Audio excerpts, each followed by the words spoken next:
Good morning. It is. I have notes because everybody else always sees so composed, and I never am when I'm sitting in this chair. Well, that's probably not what you want to broadcast, but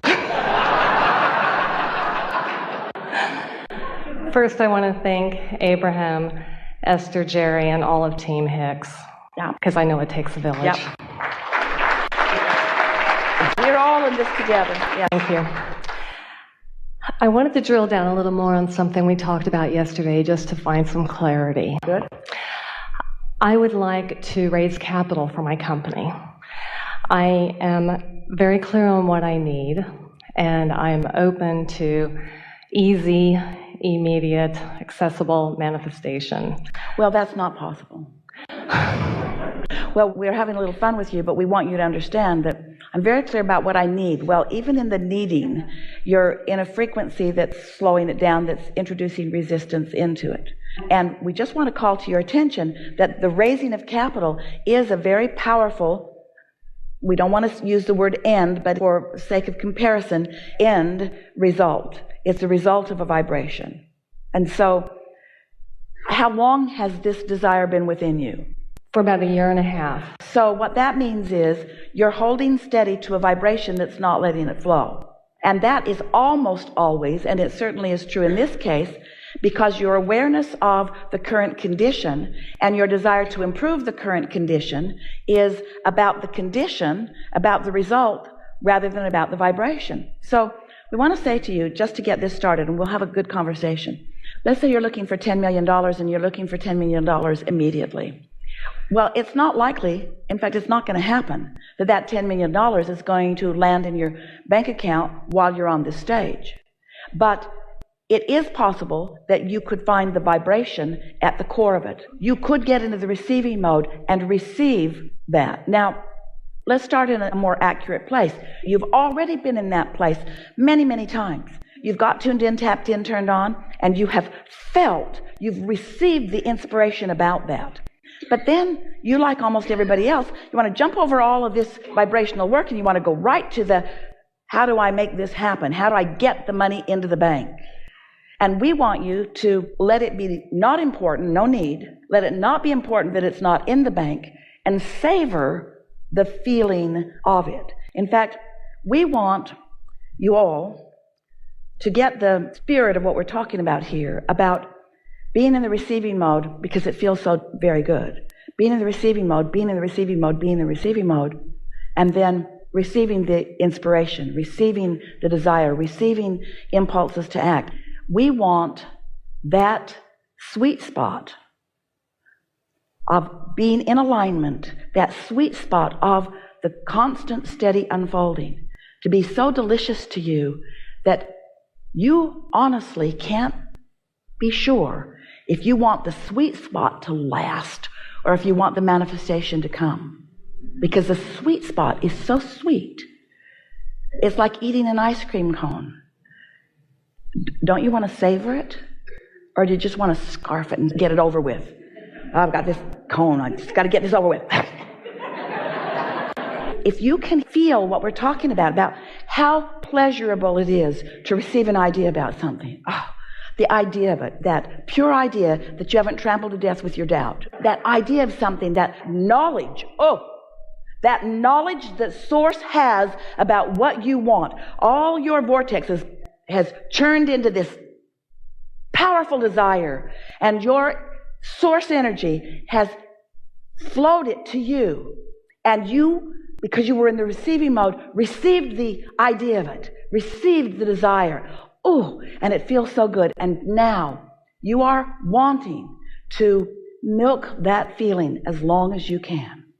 And now that feeling turns to other ideas, it turns to impulses, it turns to rendezvous, it turns to unfolding, and you know you're in the flow because magical seeming things are happening all around you, and the right people are just showing up, and the perfect information is just coming to you, and you can just feel it. It's fleshing out, and it's so much fun being this powerful being at the center of this cooperative universe where the energy that creates worlds is flowing to you and through you. You're not creating this business on your own. All that is non-physical is creating it with you and giving you the precise ideas that are perfect for you, given the resistance that you hold as your inner being guides you over and under and around and through any resistance that you have on your trail, which just makes for a much more interesting journey. We're asking you, many of you followed right along with us about that. Wouldn't you like that to last? Wouldn't you like that to last? And you say, no, I just want to get the business going, and I just want to go to work, and I just want to get up every morning tired and drag my body over there and wrangle other people into making them do stuff they don't want to do. And we are just having a little bit of fun with you. But what we want to say to all of you is that the empires that you have built, every magnificent or large or small business that has ever been constructed by human minds on planet Earth, we have seen fully and understand intimately. And we are here to tell you that the work and the energy and the accomplishment that carries those businesses for years all happened in the sweet spot. Because once the manifestation occurred, then they faced reality. So it's sort of like dragging your sled way, way, way up the hill, and then you have a nice long ride. The more time you spend in the sweet spot, the more stable you are when the construction of the business begins to happen. So don't rush that. Savor the sweet spot. But you said the operative words when you began. I need. Well, that's a whole different thing. When you are creating, and we know that was just a word that you said because that's what most people say, but there is a vibration of need in almost everybody who has something that they are wanting to accomplish or trying to create that makes it last a month, and then another month, and then another month, and then another month, and then another month. And the thing is, when we're talking about savoring the sweet spot, we're not talking about savoring it for a year and a half. We're talking about savoring it for a couple of weeks, maybe a month, before the manifestation comes. So if it's been that long about anything that you want, you've not been in the sweet spot. You've been in the need spot. You've not been in the inspired spot. You've been in the want to make this happen so I can feel better spot. You've not been in the unconditional spot. You've been in the conditional spot. And it's all right. But we just want you to understand what must change for the sweet spot to shorten and become the see it, hear it, smell it, taste it, touch it reality that you think you want, that you want, that you think you want, that you want, that you think you want, that you want, that you sort of kind of want, that you think you want, that you want, but you sort of kind of want it, but you want, but there's things about it you don't want. Things about it you don't want. There's things you haven't worked out in your sweet spot. And if it came to you right now, you see, if you were a sloppier creator, which you're not, it would have come to you faster. But because you're picky in your vortex, it's really good. You're picky about what you want. It's not going to come to you before you're ready for it when it comes. And getting ready for it when it comes, that's the best part of life. That is the sweet spot. Getting yourself ready for what you're rendezvousing with. Because if you rendezvoused with what you're ready for, you wouldn't like it. We say that to almost all of you. If right now you rendezvoused with what you think you want right now because of the preparation that you haven't yet done, and it would come to you right now, you wouldn't like it when it came. And some of you are determined. Esther is. She's determined. She makes things happen. And sometimes when they get there, she doesn't like them. The analogy I'm thinking of as you're speaking is that I travel a lot, and I love traveling, but I think I get so much pleasure out of setting up the travel. It's just an incredible joy for me to do all the research, and that's what I'm hearing you say. That's a very good comparison. Yeah. What I was trying to drill down on is one of the things you said yesterday. Well, we drilled down. That was really good. That was really good. May I ask another question just for a little more clarity? Yes. One of the things you said yesterday was get into the receiving mode and then change our expectations. And my thought is, can I change my expectation? Or my question is to help me get into the receiving mode. Well, we want to go back before that and help you to hear something. This is really good. So did we say get into the receiving mode and change your expectation? Or did we say, which is what we mean, when you get into the receiving mode, you will receive the expectation that Source has about this subject. And when you're receiving the expectation that Source has about the subject, because you're in this receiving mode, your expectation will have changed to the expectation that Source has about this. That's flow, that's inspiration, that's passion. You got goosebumps on your body, don't you? So that's not me, because that was my question. If I were to change my expectation. But it is you. But it is you. It is you. It's you. When you find the vibrational frequency, it's you. In other words, you are us. We are you. We don't sell toys. There's no real separation between your source and you ever, except sometimes you pinch it off a little bit. And this is a wonderful distinction to understand, is because when you get into the receiving mode, you are blended. You are blended with the whole of who you are. So mastery is getting blended and staying there longer. Or mastery is at least getting there and knowing that you are there, and then knowing there where you're not there, and then knowing when you are there, and then knowing when you're not there. Mastery does not mean always being there. Mastery means knowing the difference and knowing what to do, how to get there, and getting better at sustaining being there. When I think about my business, I'm so excited because it's such a great plan, and I have a great team and the projects, and it's just so solid, and it fills me with incredible joy.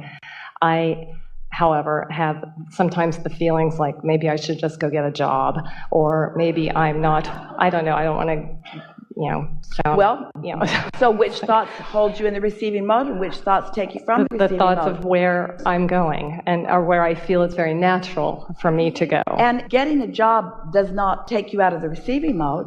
It might help you stabilize while you are accomplishing the receiving mode. In other words, what humans so often do is they say, well, this is what I want, but this is what I have to do. But instead, if you're saying, this is what I want to do while I'm vibrationally aligning with what I want, there's no resistance in that. Feel the difference.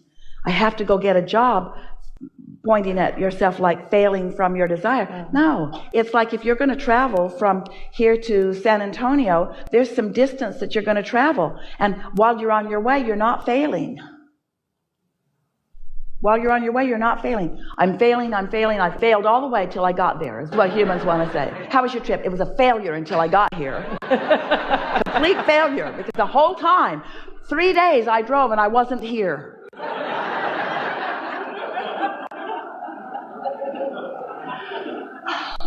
But I had so much fun. Then you weren't failing. I saw so many beautiful things. I interacted with so many wonderful people. Had such a good time. My heart was singing. I could feel source flowing through me. It was just the best 3 days of my life. Yeah, but you failed. You were in San Antonio most of that time. You hear us. I was listening to Abraham the whole way. Yeah. And you. We're in your call. And it's probably moved, and it was by changing my expectation. By receiving the expectation that Source has about us. By getting into the receiving mode and practicing the feeling of the expectation that Source has. The desire that I put there and the knowledge and belief that Source holds about it. That's expectation. When you rendezvous with that expectation, first of all, think about what that point of attraction is. Think about law of attraction's response to that vibration. And more important, think about your now readiness to receive the impulses that come next. Don't you love it when you're tuned in, tapped in, turned on? Can't you just feel that everything is there for you? Esther just squeals with delight sometimes as she can feel the perfection of the way things are congealing around her. And when you get together with your team, when you get together with others who are on that same wavelength, you become so powerful in your joyful motion forward. I want to squeal. Yeah. I'm ready to squeal. Esther will say to her friends, we're dangerous, and she doesn't mean dangerous. It's just amazing how things line up. Things line up, things line up, things line up, things line up. And they say over and over to each other, you couldn't make this stuff up. They know their vortex was full of all of it, though. They made it up a piece at a time, and the vortex mixed it up into something really good and then delivers it to them one mouthful at a time. Yeah. Enough? Thank you. Really good.